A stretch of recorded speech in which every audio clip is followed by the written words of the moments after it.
Hello friends, Heidi here from Rain Country. God is good all the time. And now that we're into fall, I thought I'd go ahead and shoot this video so that people can start preparing for next year come spring or whatever it is time of the year that you start putting in your garden. Now there's a lot of people out there that do not have lots of acres, maybe even have a lot less space than we have. We are on a corner lot in a neighborhood. We have a total of 1/3 acre, most of it being taken up with our house, which is 2,400 square feet, and our shop, which is another 1,200 square feet, and firewood storage and chicken coops and the like. So if you're wanting to find out some tips on how to either get started on a garden, even if you have a lot of space, or if you have very minimal space to work with, what are some things that you might want to start with and how do you want to grow them? Now the number one things I recommend you start with are going to be your good culinary herbs. Now some people might be surprised because they know how I feel about medicinal herbs. However, many of your culinary herbs have very strong medicinal properties. Let's take oregano for instance. Oregano is very easy to grow. It's in the mint family. It is a great herb for using especially for Italian dishes and Mexican dishes, and it has so many great medicinal properties. And one of these days I plan on doing a video just on oregano and its many properties, but one thing I know it's good for is an antibiotic. Some other culinary herbs I recommend you getting into will be your rosemary and your thyme, and then peppermint. Peppermint's great for making teas with. It's my favorite kind of tea is peppermint tea. Now the reason I say these herbs like this is because they're going to be multi-purpose. So if you have small space, and they're very easy to grow, so if you have a small space to work with, starting with herbs like this that have medicinal properties and value in seasoning your foods and adding flavor, then this is a super great way to start. And as I said, they're easy to grow, and so just about anyone can grow these things. Now rosemary can be a little more tricky for people who live in cooler, wetter climates like we do, but I finally found the perfect place to grow my rosemary, and it's doing quite well for the first time. And that is in a place up next to the house where it's protected from too much rain, but still gets plenty of sun. Second thing to move on to will be other medicinal herbs that might not necessarily be culinary herbs, but herbs that also have other purposes, such as using in salads. So marshmallow is one of my favorites because of that. Because I can use the leaves, they have a very mild, nice flavor that goes well in just about anything. You can use them in stir fry, you can add them to salads. I do this quite frequently. Plus I use the leaves in making infused oils, for my skin cream, for making teas with. I like to add them in my teas or even my natural sodas. I use them in my cough, cold, and flu medicines and things like that. The roots are where a lot of your medicinal properties are, but when you're first starting to grow your marshmallow, you may want to give it a couple years for the roots to get nice and big before you harvest them. So in the meantime, harvest those leaves and you can use them. So again, multi-purpose. Another really great multi-purpose herb is borage. It's not a perennial like most of the other ones I've listed. However, it's so easy to grow and will keep reseeding itself and give you more and more each year. Now borage has a lot of really great properties. It's good as a food source. The leaves are a bit prickly, and so I love the flavor of them raw, but they're not very comfortable to eat, so I recommend dehydrating them up and putting in a mixed greens blend like I do, and then you can add them to foods all throughout the year.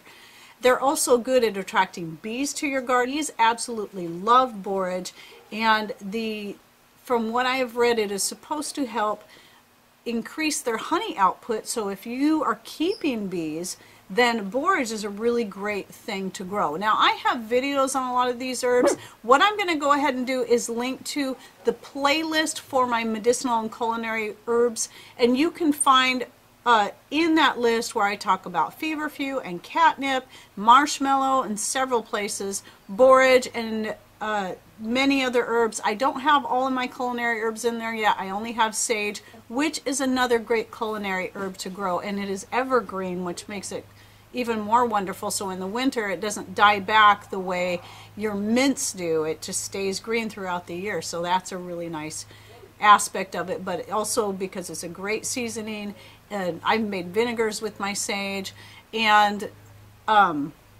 you can use it, you can make teas out of them, and you can use it for the many other medicinal properties that it has. Now, if you're wanting to start then branching out from your herbs and getting into growing something in your small area, I recommend starting with something like pole beans.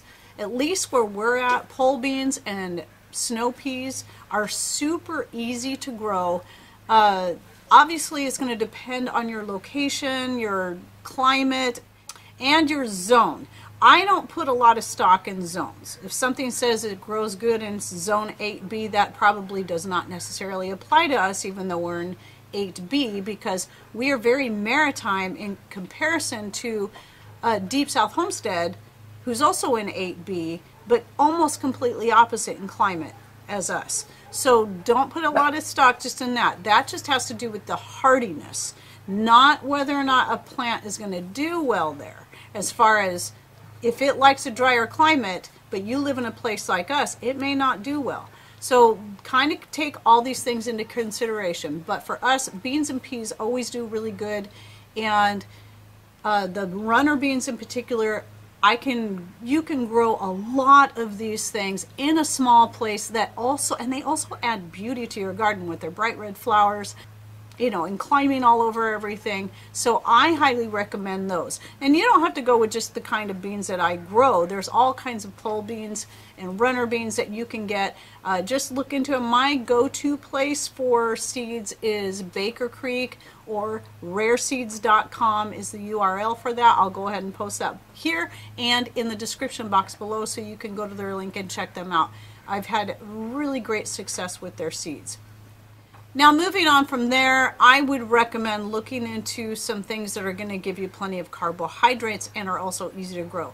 So potatoes, for most people, can be a pretty easy crop to grow, because potatoes will grow in just about anything.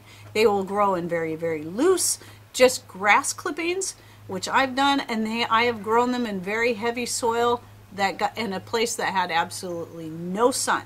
Now, the amount of production you get is going to vary from soil to soil and conditions to conditions, but it can still be done. When I first started expanding, using my whole backyard as a garden, I had to one year plant the potatoes right up next to the house, and it's in a place that gets absolutely no direct sun. Yet I got quite a few potatoes in this small little patch with heavy soil that had not been amended, and a lot of them were a decent size, and I was quite surprised. I mostly wanted to try it out to see how it would work, because I read that you can grow potatoes in shade. They will grow.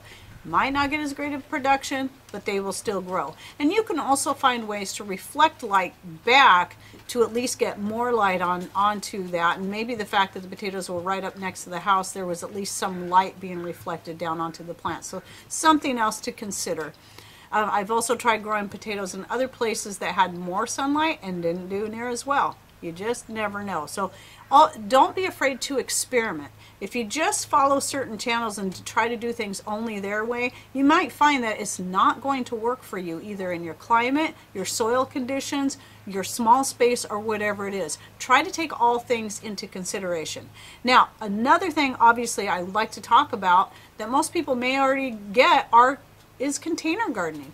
Behind me, I have all around on my deck here, I have 6 blueberry plants, and I have a video just on that. I'll go ahead and link to that right up here. All 6 of them are growing in pots, and they've been growing in these pots for about 5 years, I think it is. And this year we got the most berries off of them ever, and it was over 4 gallons just off of potted blueberry plants. And they stay in there. I do talk in that video about what I do. I don't winterize them. I don't bring them inside. They stay out here on the deck all through the winter. They get snowed on if it happens to be a year that we get snow, which is not every year. We've had things ice over, and they survive just fine. They do great and give us plenty more berries than we need. In fact, I still have berries in my freezer from 2 years ago that I'm trying to work through. And then the beans I mentioned before, I grow some of them in pots too. I have over here on one corner, I have the runner beans growing in a pot, and they just climb up and across the roof line of the shop and add beauty and give us just a little bit more beans. They don't get as many beans as the ones I have planted directly in the ground, but they still get quite a few beans. And hey, every little bit counts. So consider container gardening, because there's quite a bit you can do with that. In fact, I have right back here, I have some tomatoes. Because they came in so late, they're probably going to not ripen in time before our first hard freeze.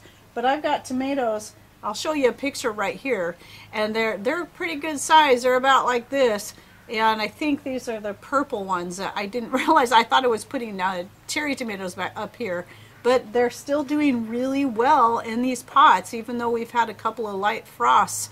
They're still growing great. So don't overlook pots. A really great, in container gardening of any kind, it's a really great way to make use of small space, especially if you don't have a yard, or maybe you're renting a place and they don't want you tilling up the ground, but you have a patio where you can put some containers on.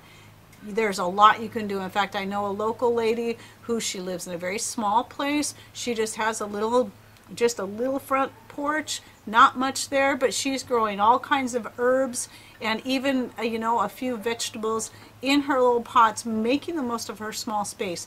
And what's really great is if you talk to your landlord may be willing to really work with you. Her landlord is going to give her a section of land in the back of the apartment complex that she can till up and turn into a garden, which I'm not sure, she might be kind of making it more of a community garden, but has also given her spots in front of other people's apartments, because they're not doing anything with it, for her to plant more herbs and things like that. So your landlord may be willing to work with you if you simply talk with them, and you may be surprised at what many of them will allow you to do. So don't be too shy to at least ask. It's certainly not going to hurt to ask and find out what they will allow you to do. Oh, and there's also plenty other vegetables that will climb besides peas and beans. There's lots of squash that you can grow that climb. Pumpkins, especially like small pumpkins, like pie pumpkins. Like the pie pumpkins I'm growing this year are only this big.